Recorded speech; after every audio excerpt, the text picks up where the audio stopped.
Some 90 years ago, this house on the shore of Loch Mask in County Mayo was the home of a man whose story has been forgotten, if they ever knew it, by most of the millions of English-speaking people who unknowingly use his name.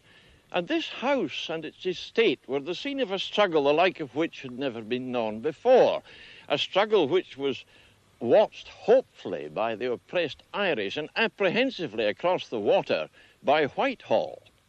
It was a struggle between landed power and privilege, backed by the authority of church and state, against humble people, and its outcome showed what Gandhi was to show many years later in India, that might is powerless against passive resistance. In 1880, Parnell advised a desperate Irish peasantry not to use violence against their rack-renting and evicting English landlords and their agents. They were to use a subtler weapon, and the man who lived here was to be the first victim. Surprisingly, Irish discipline was perfect. When the man who lived in this house woke up one Monday morning, he found himself alone. There were no servants in the house. There was nobody in the stables. When he walked down to the home farm, he found it deserted. No estate workers of any kind turned up. When he rode into neighbouring Cong, shopkeepers refused to sell him anything. People wouldn't talk to him. The postman wouldn't deliver letters.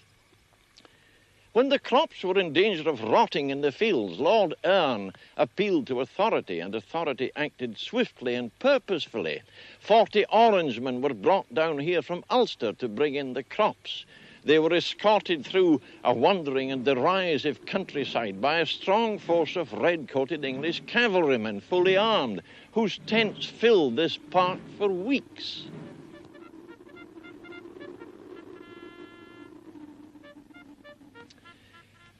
The man who lived here at first thought that he and authority were sure to win against defenceless tenants, and at the height of the trouble he even sued some of his tenants in Cong Court for trespass by hens.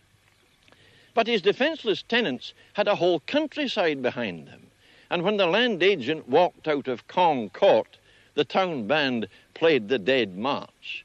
This must have been almost a pleasant experience after being treated for weeks as though he had no existence.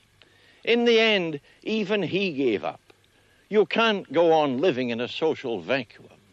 Redcoats even fully armed and no protection against social ostracism. One night, the man who lived in this house rode quietly away and never came back. His name was Captain Charles Boycott. Good night.